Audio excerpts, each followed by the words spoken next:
Salutations, ladies and gentlemen, the Knife Raven here, back again with another video, and in today's video I am going to be taking a look at a few knives from a company I discussed probably around a year ago. And this is a company that many of you probably hadn't heard of, and, well, I can understand that, as these are knives made by Tamer. And for those who don't recognize the name, Tamer is actually a Turkish knife maker, and I'm not sure if they have a workshop here, but the knives are sold locally in various shops, shows, and stores within the province of Alberta, here in Canada. And the knives I originally was introduced to at a farmer's market, and I originally was curious, and so I bought this one, just to add it to my collection. I didn't have a knife from Turkey, but I was quite impressed with it. It's a simple friction folder. It's definitely not perfect. It has some issues here and there, but I still thought it was an interesting acquisition. Now, fast forward, say, a month or so, and I pick up another knife or two from Tamer, and happen to get this. And this is a large ring lock folder akin to an Opinel or an Old Bear. And again, this one is very, very good, but still not perfect, as you can see with the fact that it seems that the nail nick isn't fully cut out, or whatever that is. It just looks a little strange. So again, not perfect, but very, very good. Now, fast forward, say, 6 months, perhaps a bit longer. I'm not very good with timelines here. And just recently, my father and I were at a local outdoors show, and we happened to see the same booth, and it had been a while since we had seen this fellow, and we stopped in and ended up buying a few knives. These three just so happen to be some of them. And I'll start with this one, but these are traditional Sodbusters. Now, again, I had not owned a Sodbuster up until now, and it's a very interesting pattern. It's a very simple one, like a farmer's knife or an outdoors everyday carry. But Sodbusters were originally from Germany. They were a goat herder's knife, also known as the Hippekniep. I believe it went under a few other names, but that's the most common among them. And it was adopted in the USA, made in the USA by brands like Case and the like, and went under the name Sodbuster. So I may say Hippekniep, I may say Sodbuster. They're somewhat interchangeable. But regardless, this is neither American nor German, but rather Turkish. And comes in this very nice leather pouch with a belt ring here, and a brass clasp, and a bit of an embossed wolf. It's a little hard to see, but still there. And I would just like to say this is not mine. This is my father's. He generally prefers larger knives than I do, and so he let me review this one and just showcase it a little bit before he's actually going to put it to use. But just give it a quick bit of time in the spotlight. And here is the knife. You can see it's impressive in size, as Sodbusters typically are. Do an exact measurement here. You are looking at about 4 3/4 inches closed. The blade is a total of about 3 3/4 inches, with a cutting edge that sits at just 3.5. So very even measurements on this piece. Oh, I suppose give you overall length is just sitting at a little bit over 8 1/4. So very large knife, and again, this is very typical of a Sodbuster. It's got the somewhat rounded, curved handle, which fits in the hand very nicely, and a nice drop point blade. Of course, you have the logo here, or rather the maker's name, or company name, of Tamer. We have the nail nick, or notch, actually ground out here, as opposed to, again, in this older knife, which didn't seem to have been fully, well, completed, unless, of course, this is some sort of intentional thing. I don't really understand if it would be. But, yeah, very nice nail notch. You have a bit of a sharpening choil here. Got a shield, which is on both sides of the knife, of a bear claw. Very smooth. I can't tell if this is metal, but I think it might not be. Regardless, it's very well embellished into the knife. There's no raise at all here. The pins are brass. There's one large one here, and on this side there is a torque screw.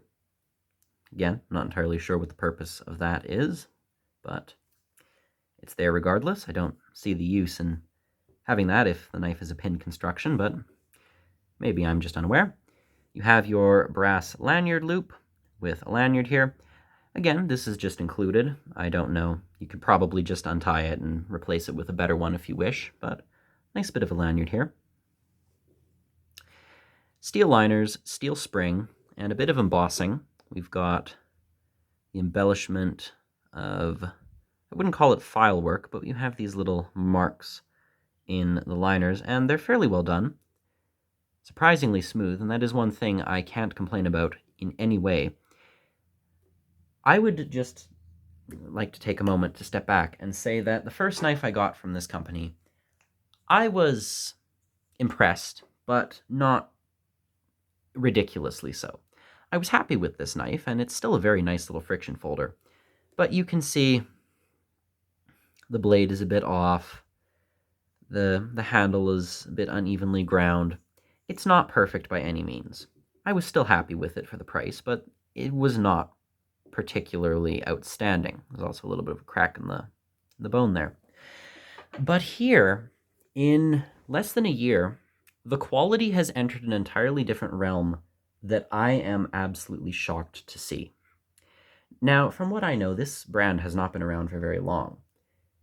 But in that short period of time that they have been around, they have managed to obtain quality levels that many old, 100-plus-year-old companies are unable to still keep.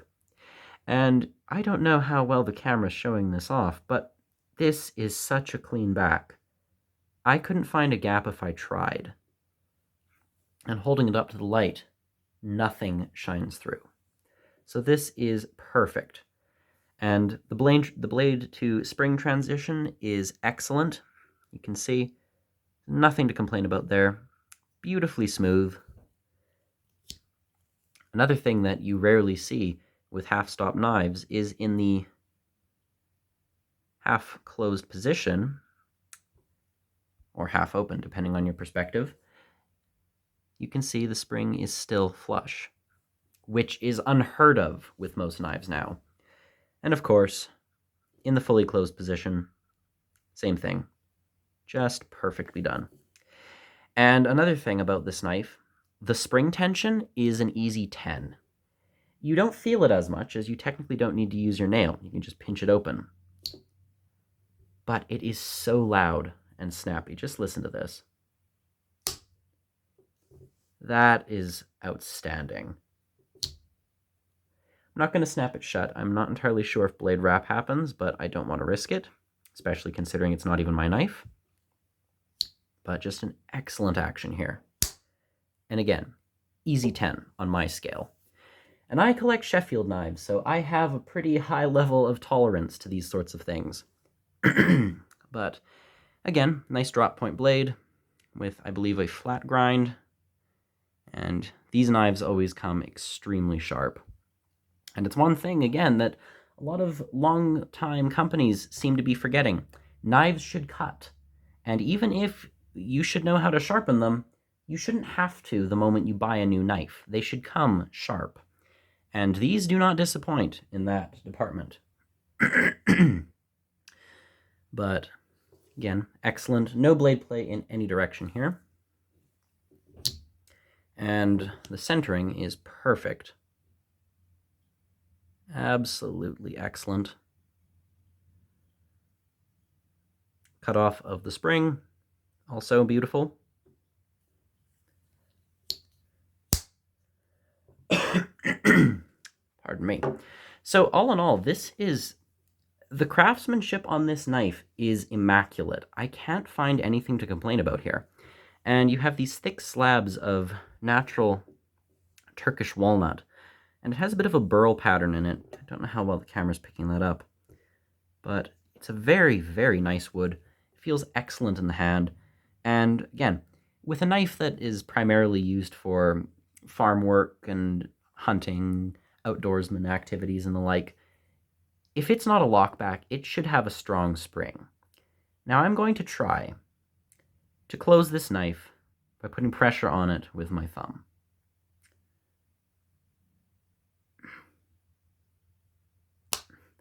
And there we go. So when I say this has a strong action, I'm not exaggerating that. I have had knives that are less than what I would consider stiff. And then I've had Arthurite knives, which are the absolute opposite of soft. This knife is on par with an Arthurite, if not stiffer. And just the sound of it alone is enough to tell. It is incredibly strong. And the purpose of having a tough knife that isn't even a locker, this would fulfill beautifully. And again, being a Sodbuster, you have a very traditional pattern, no bolsters or anything to speak of, just a big chunky handle with a blade that tapers down to a nice thin, incredibly sharp edge, and a spring that is not going to close on you in any way. But just a beautiful knife here, and again, I think my dad will very much enjoy this. Coming with a nice leather pouch too. You can put it on your belt, and with the lanyard, it's easy to get the knife out of the sheath. So, just an excellent example of craftsmanship. Now, moving on, I've already wasted enough time. Have a look at these two. Now, the sheaths are quite similar. They have an embossed eagle, by the looks of it, and the brass buckle, the belt loop. Starting with this one. This one is also my dad's. And this isn't, I believe, in the same kind of walnut as the other ones, because this, I think, has some form of resin or dye in it. It doesn't have the same grain pattern, but then again, that could just be a different piece of timber. Nice grain again. You have brass pins, steel liners, steel spring, and again, the centering on this one is excellent. I could almost make a case that the tip is very close to being proud. It's not proud enough that I'd be concerned, but if you're going to use something like this long term and start sharpening it away, you might have an issue later on. But in the moment, it isn't a problem. Again, nail notch to open. Much nicer action, I'd say.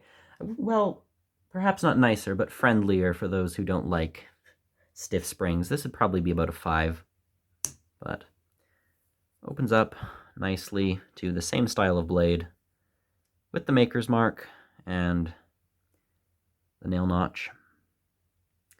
Again, the transition from spring to blade is incredibly good. No gapping to be found, and the blade is rock solid. Again, you have the bear claw, which I'm personally not a huge fan of, but it's okay. Again, shields are a bit of a controversial topic when it comes to traditional knives. I know some people hate them, some people love them, and some people are impartial, and it depends on the shield.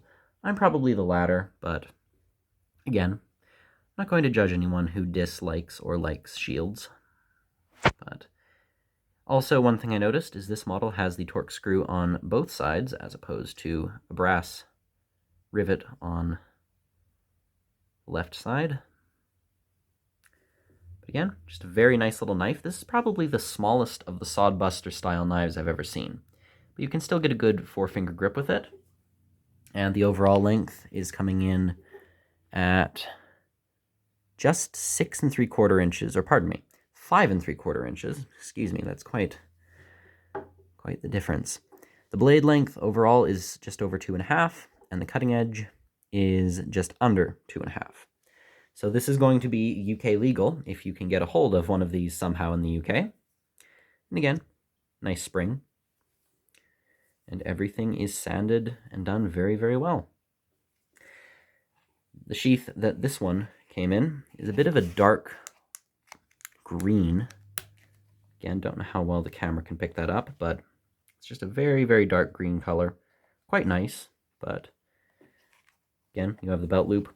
This would make for a good backup knife, or just an everyday carry for those who want a traditional, but still sturdy, kind of classic pocket knife. And last but not least, we have my model. This one's in the black leather again. This one features the natural Turkish walnut, and I think I like mine the best simply because of the grain on this one. Again, this one has the brass rivet, the brass pins, the torque screw on this side. Everything is smooth and sanded perfectly. Again, you have the thick slabs of wood. Gives the knife a bit of heft in the hand. The lanyard and lanyard loop. Got the back, which again is free from any gapping.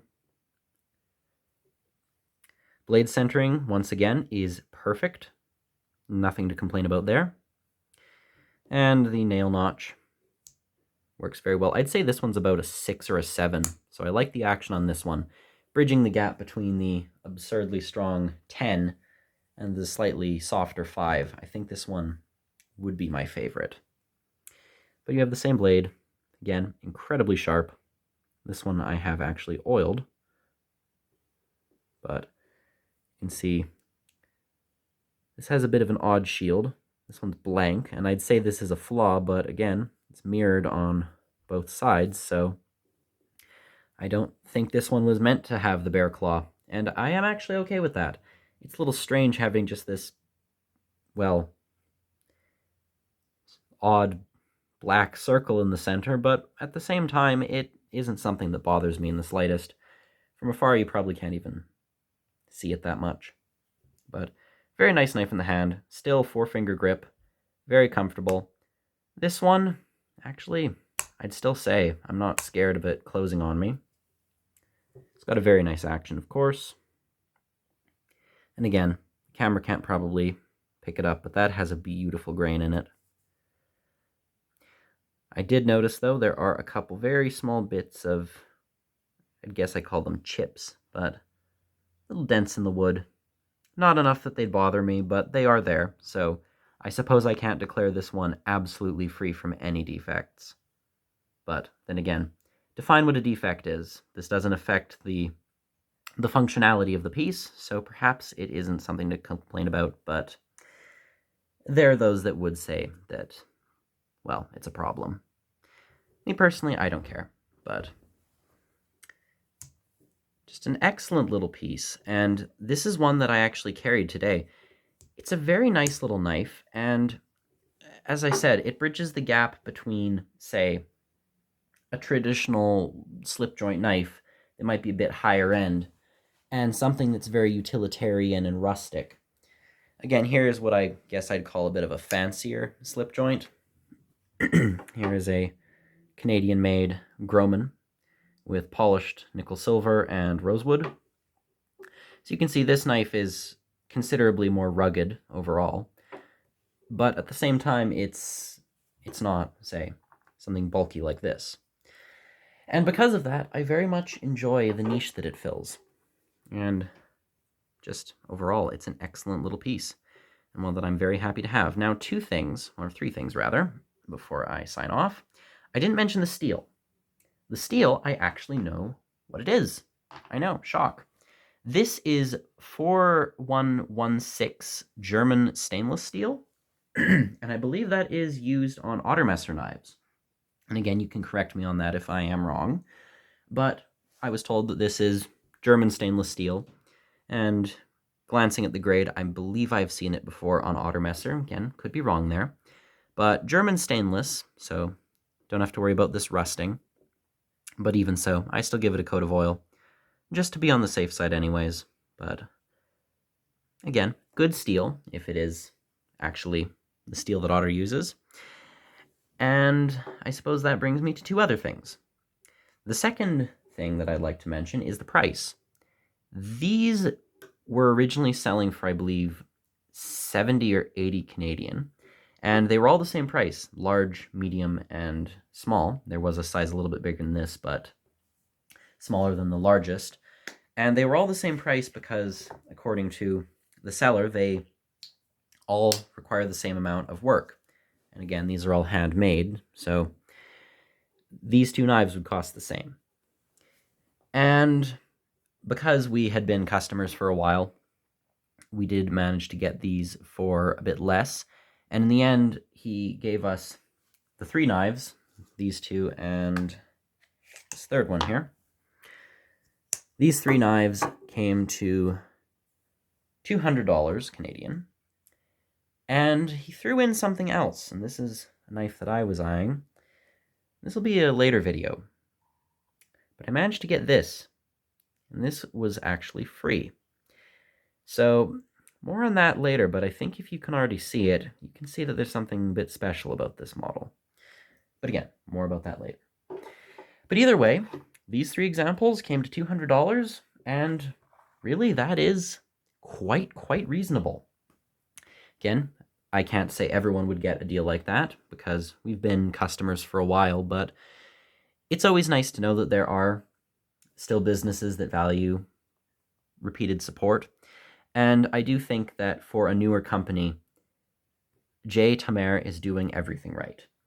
We have patterns that are well-known and well-respected, with some different embellishments that might not be so commonly seen, such as the nail notch and this little bit of detailing here. We have materials that are both local. I've seen some others, I think, that might be in various woods that are grown around here, and also some acrylics. But we have Turkish walnut, so very nice material from Turkey. And the craftsmanship, I can't fault. I really have to try nitpicking if I'm going to complain about anything on these. Compared to even this knife, which I got probably around a year ago, I could find a lot more to say about this that I would find negative. But these, I'm not exaggerating when I say, looking at a knife like this, I'd put this on the same level as Great Eastern cutlery. Sure, they're not polished the same way, and they don't have as much, again, embellishment. They don't have bolsters with any carvings in them or any jigged bone. But considering just the raw fit and finish that these have and how sturdy they feel in hand, I'm not exaggerating when I say that these are on par with some of the brands that I frequently enjoy buying from. Otter, Boker, Arthur Wright. They're quite a bit better than Arthur Wright, actually. Don't know if I'd say Taylor's Eyewitness. That's a bit of a debate. But definitely, these blow case out of the water. These even blow buck out of the water. And I can't believe I'm saying that, but the quality is outstanding. And I'm not just saying that because I want to support a small business, especially considering I doubt all of my viewers are near enough to Alberta to actually come and get a hold of any of these. But if a website ever is made that sells these, I will try to find that and share it, because these are definitely worth a try. Even if you want one of their more traditional Turkish style knives like this, that's absolutely fine. I believe they still make them. Or if you want some form of classic knife that's very iconic but made in a different way, such as this, which again mirrors the Sodbuster, and this, which mirrors the Old Bear. But really, the knives are outstanding, and I know I'm rambling here, and that tends to be what I do when I start these videos. I end up rambling. But I just figured I would do this video because these are really excellent. And if you have a chance to get a hold of them, and that's being optimistic, but if you're in Alberta and you happen to be near any gun shows or knife shows or anything like that, well, by all means, look out for these and take a look if you can. Just hold one in your hand, see what the quality is like, and you won't need me to tell you that these are excellent knives. So I'm very impressed. To Tamer, I wish the company and the family, I believe it's all one family that runs it, I wish them all the best. These knives are really good, and considering it's been a year and there has been so much improvement from this to that, I think that this might be a brand to look into. So here's hoping for a website or some form of international sale. But regardless, these are excellent. I love them. My dad loves them. I think he will be very excited to put this to use. But just excellent knives overall. I am really happy with them. And considering the price that you can get them at, I think that they're worth a try. So there you go, ramble over. This has been a set of Turkish-made Sodbuster knives, or Hippeknieps. And this is the Knife Raven. As always, signing off. Goodbye.